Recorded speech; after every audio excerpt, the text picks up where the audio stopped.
This is Jono's World, conversation for everyone. Good evening, ladies and gentlemen, and welcome to 2024.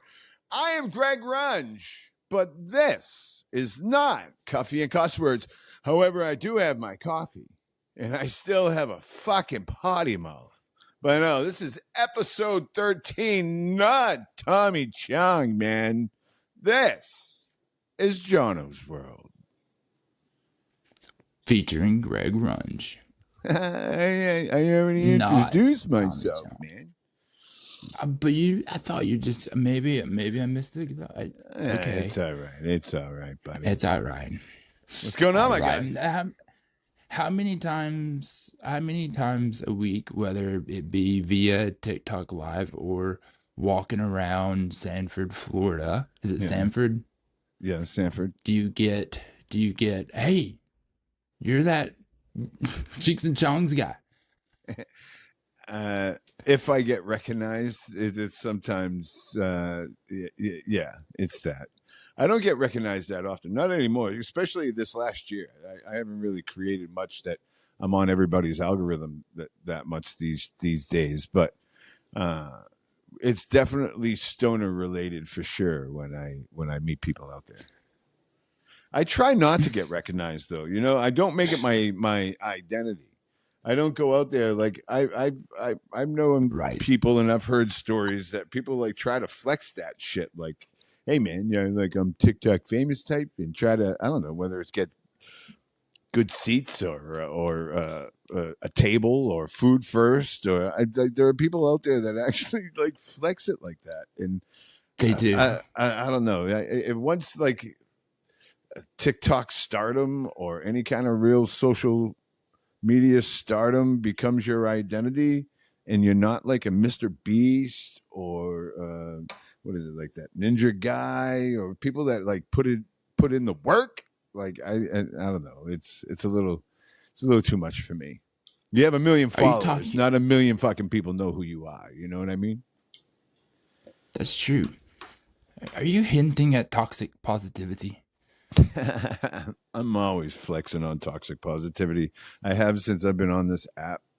Well, not this app, but TikTok itself. Oh, yeah, it's TikTok. It's a strong thing, and it's funny that I hear it in conversations now about toxic positivity, and I think sometimes it has a different meaning. Like I don't want to say that I coined the phrase. I don't necessarily think I coined the phrase. I think anything can be toxic. If it's too much or fake, or you know, but when I was talking about it, there was nobody talking about it, and I knew right off the bat that a lot of the people that I came across were just fake and not who they say they are.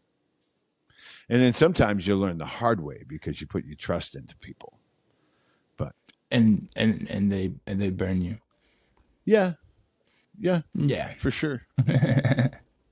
Yeah, and that is, I mean, in TikTok especially, I feel like probably all social media is like that, but like between the battles, like the live battles and the Rising Stars live contest and like all that kind of jazz that TikTok does, I do feel like TikTok, like, it kind of breeds that a little bit more than other apps. With their live settings. Well, with the battles, yeah, absolutely. That was a thing, but it's a revenue stream for them. And what's gross is all the agencies and stuff that were born from it. Like if you have a certain amount of followers or a certain amount of people in your live, or if you're active in your live, you get approached by these agencies, and you think for a second that like they're like talent agencies, or they have your back or whatever, but it's another way for them to make money too.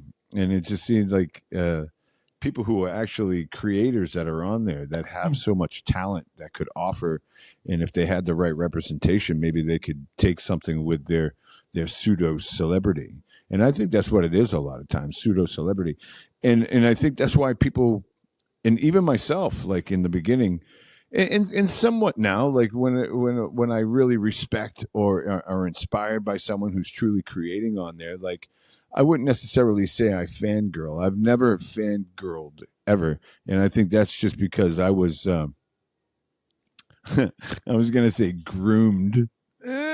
Wrong word, but kinda Poor choice of words. groom definitely has a real bad connotation of it. But when sometimes you are groomed in certain areas of life that is sexual. But like I was around celebrities a good part of 35 years, the majority of my life. I was around the entertainment business one way or another and around celebrities. And usually it was in the backstage dressing room, on tour, whatever it might be. And you have to go into that respecting their boundaries and knowing that that's their safe space. So you had to even like numb yourself from any of that. But Right. Did they pat your but at the head and same teach you how to be a good fanboy? no, it's not like that. But you just you respect their bubble. But that being said, there's Right. still some real like actors that or musicians that inspire me that I love and like what they do. But that whole term, you don't want to meet your heroes, right?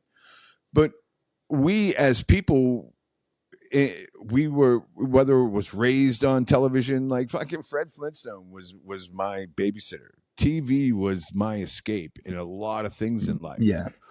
So seeing celebrities and being fascinated by them, we all were. Just I mean, and it's always been that way. Whether it's through gossip papers, we always want to know what their business is. You know, Cat Williams just went nuts and spilled all this tea, and we just gobble that shit up, right? And so we've always had this fascination towards celebrities, and here this new wave of social media where it's that vertical morality, you know, that there's always like people that are up certain levels, like and let's just say by numbers, 100,000, a million, a couple of million, a few million. You look at that and you think, oh wow, they're famous. It's like a new way of of celebrity, and but it's different because you can touch them in a sense. You can get into their comment section. They'll talk back to you. Maybe they'll follow you back. Oh wow, so this thing that we're used to, like are being in like fascinated over celebrities. That's kind of what this whole social media thing is, and I think a lot of people take that to their heads too much. They weaponize, they take advantage, they manipulate, and it's all kind of toxic positivity to me. It is. It absolutely is. It absolutely is. And it grosses me out. And that was one of the things that like I noticed when I jumped on your live is like it was just a like it was a hangout. It wasn't like this it wasn't the social media TikTok culture that's like super weird and like subscribers only live. Like you gotta pay this dude like $6 a month to talk to him, Yeah, to yeah. like leave a comment. Like what the no thank you, like you're not that cool, Yeah, sorry. and that's like a thing. Like because you can do that, why do you do that?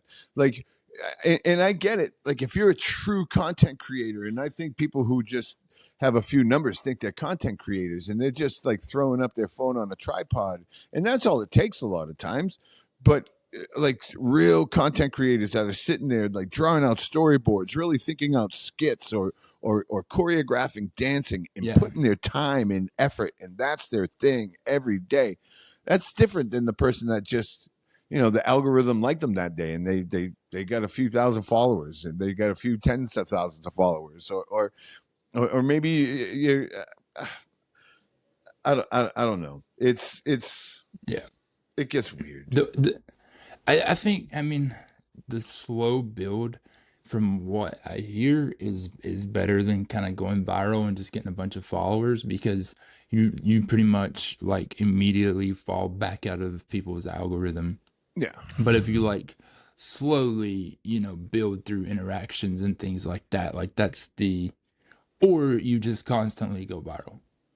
But you also have to evolve. Like you hear people You complaining that do. it's not the way that it was. Well, yeah, it's not that lip syncing app that it was in 2018, 2019.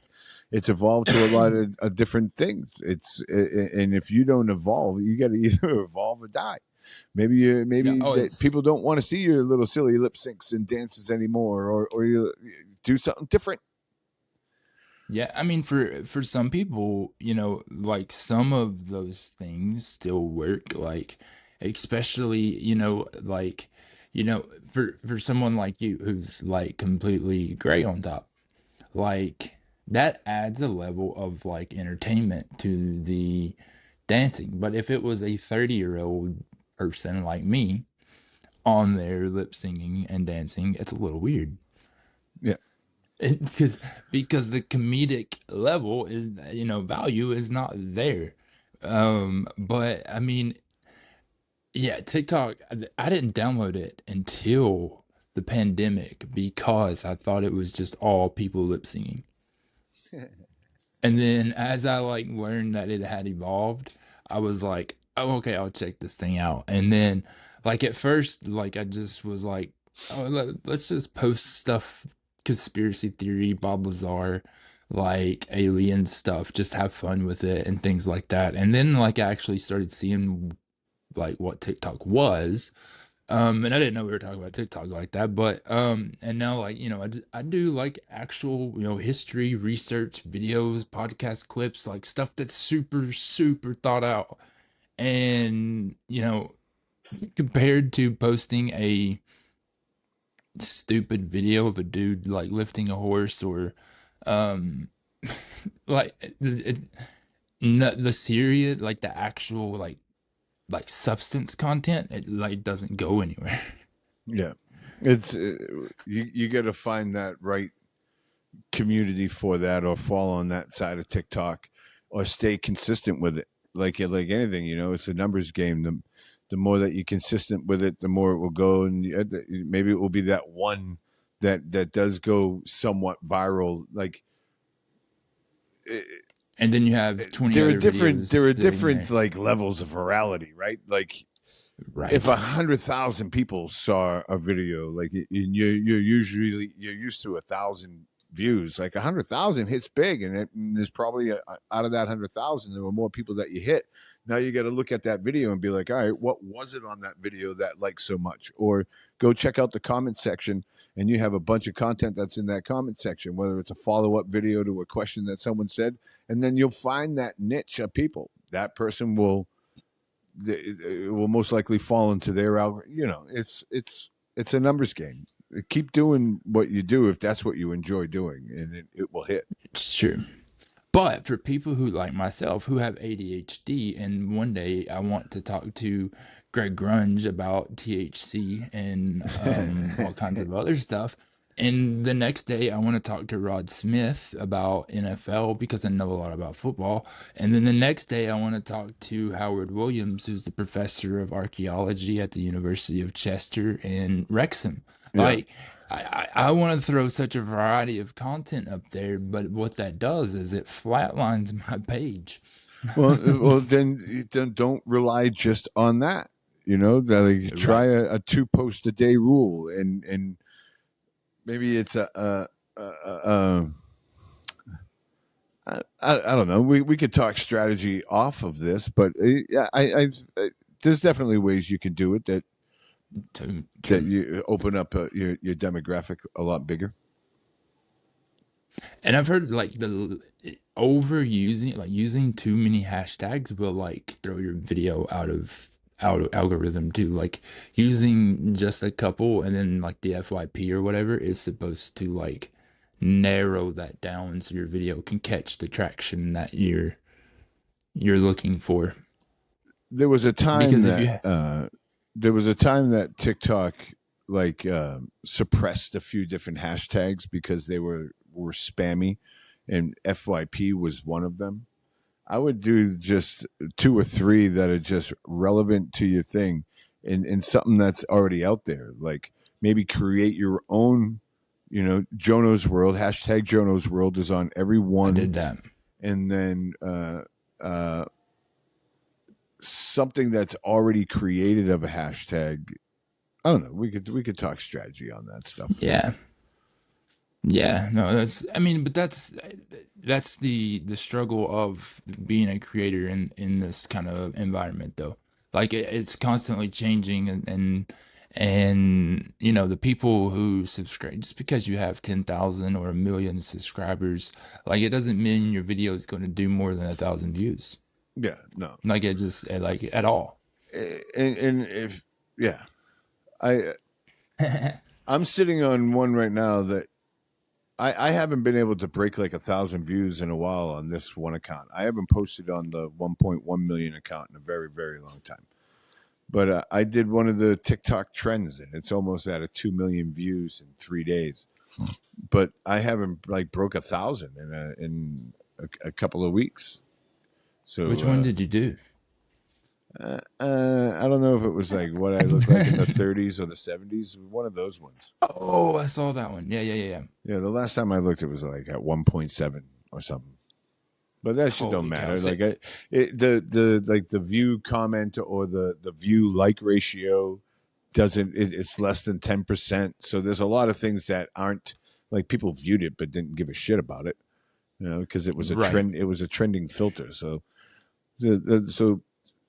you're getting some people go viral, but what are their view to like ratios? Are they people digging what you're doing, or are they looking at it because did it go viral for the wrong reason? Yeah. I think to date I think to date right now my most viral video is 74 million views. Holy cow! Mine is 4.7. Nice. Yeah, I've had a couple of a long way off. A few double-digit ones for sure, but yeah, 74 million is. And I got a little upset. Like people say, "Oh, I don't care about views." You kind of do, and that's a pretty cool fucking flex to have. 74 million fucking views. So then I'm reading this. I'm reading an article like ending of 2022 or some shit like that, like the most viewed. And I think it was 2022 that I did it. Most viewed videos of 2022, and there was a few that had like 50 million views. Like, and I'm like, bro, what's up with mine? I organic 74 million views. I was upset that I didn't make the most viewed fucking thing when there was like 3 that were less than mine.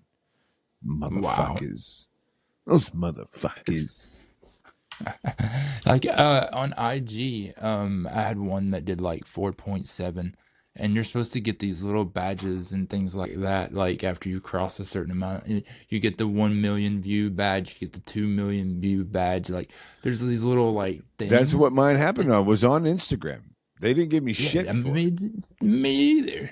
I didn't. They unmonetized it immediately, and I wasn't even getting monetized at that time, though.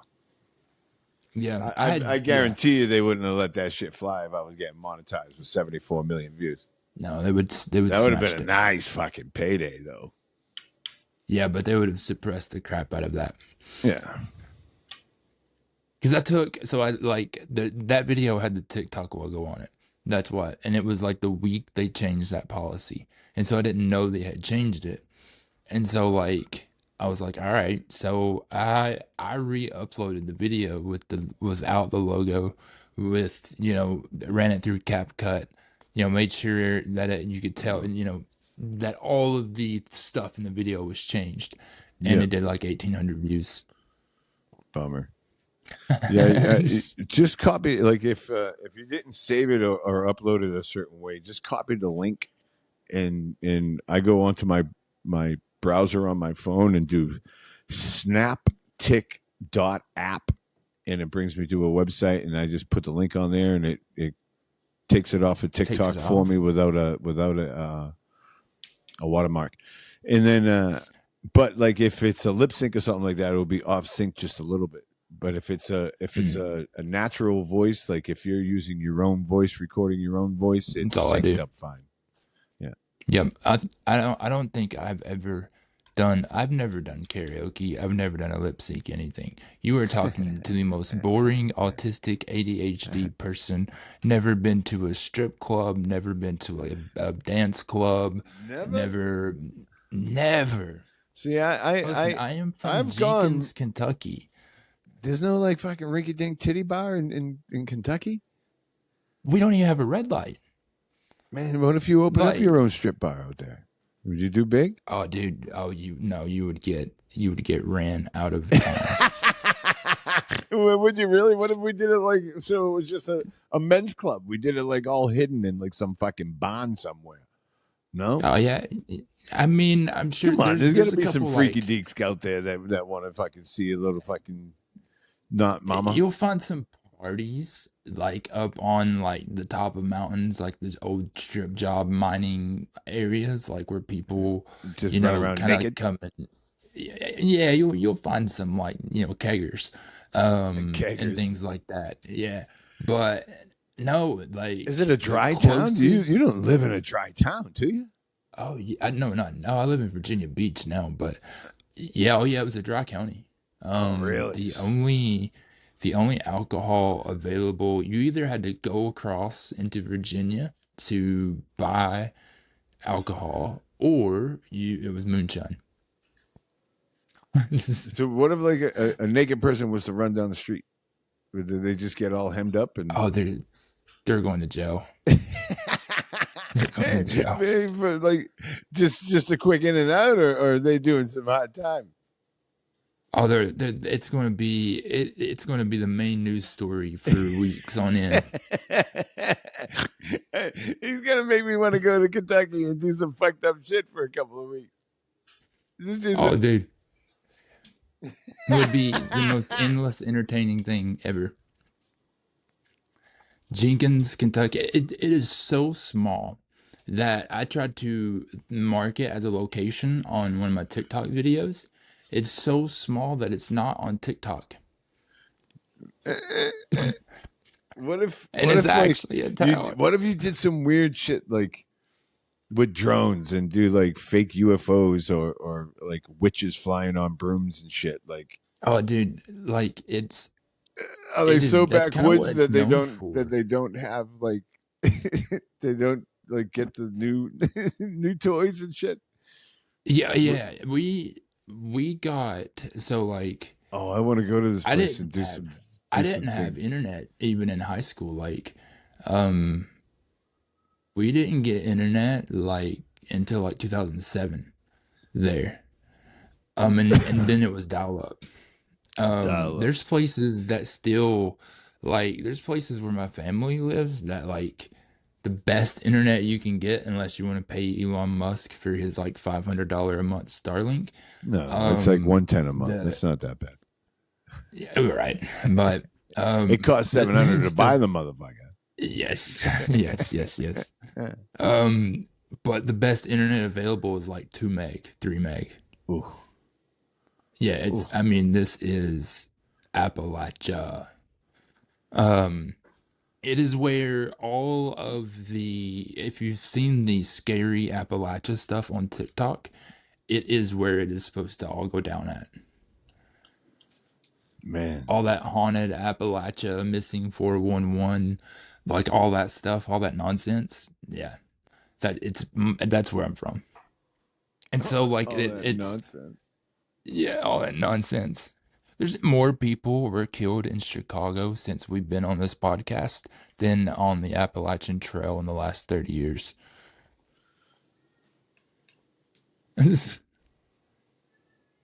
Those are short numbers. Yeah, it's only like 10 people.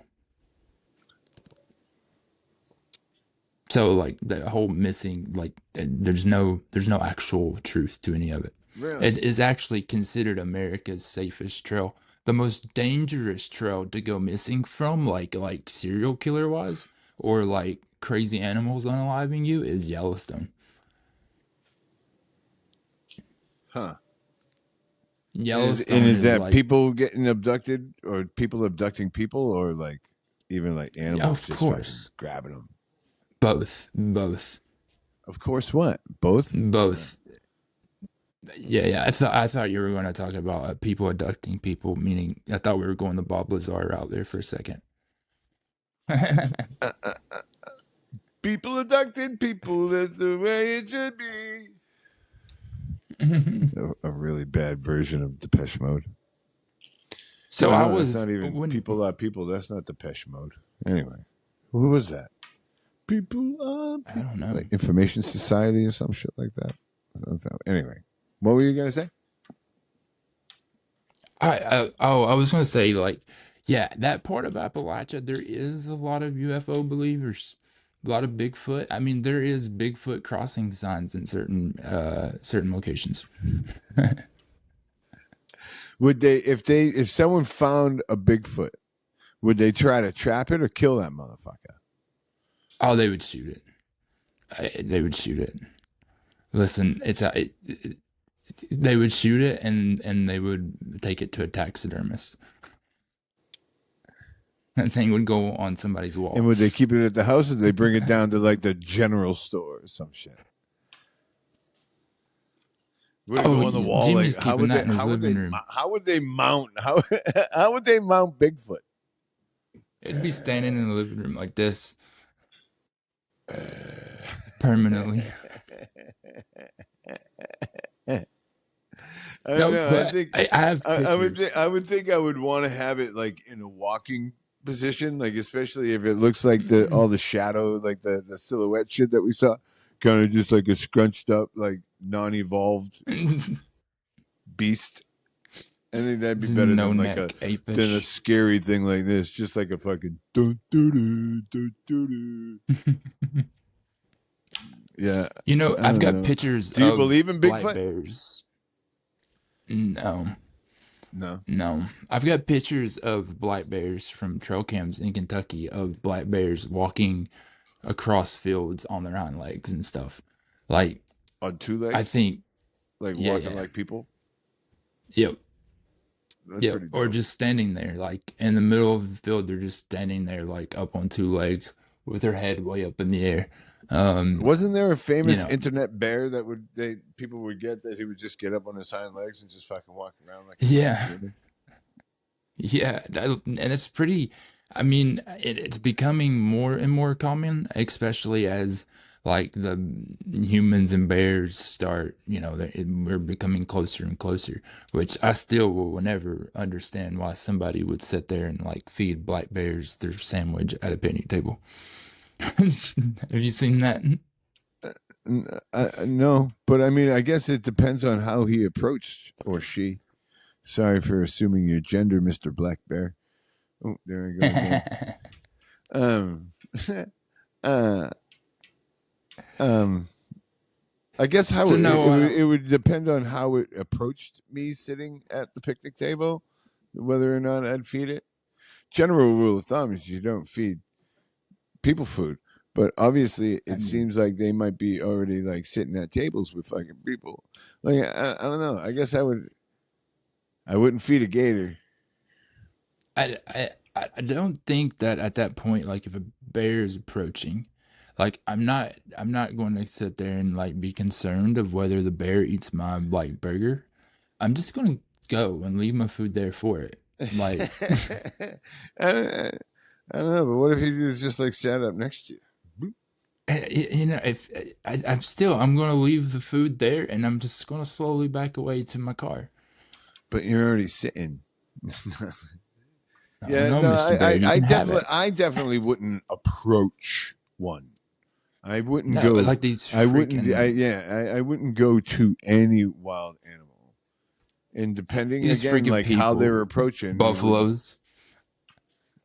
Well, again, like I don't know if buffalo's charging unless you went to go and pet it. I mean, we have seen so many white women get slung 30 feet up into the air by trying to pet bison. But again, like I would think that it's all in your posture too, right? If I was sitting there and a herd of buffalo were just fucking walking and I wasn't in their path, I was just off of their path and they're passing by, I think like they're not gonna fuck with you. But again, I wouldn't approach a big ass fucking bison or buffalo, dude. That's just, it's not a cow. I wouldn't even approach a bull. No. Cow, yes. Bull, no. Yeah. Those are different. Let alone a buffalo out in the fucking. Let alone God out in the wild in Yellowstone. These people are crazy. Like, what are you? That's nuts. I'll never understand it. It is absolutely. I mean, what do you think their thought hilarious. process is? Just because it's not behind a fence, it's not like an animal that you don't have to approach type. Like I don't know, weird. I would not think fucking petting approach a buck. zoos. I've seen people petting try to zoos approach doesn't like mess with us. moose. I've seen someone go after a fucking elk. Like, you're dumb, dude. Dumb. You're gonna get slung. Yeah. You're gonna be a Christmas ornament for Like your antlers. a doe with no horns, not like a fucking, not anything that has this or this. No, thank you. Stay away. No, thank Stay you. away, No, thank stay away, stay away. Always stay away from this, man. Yeah, absolutely. That's what the preacher says too. Preacher says stay away. This is Jono's World, conversation for everyone.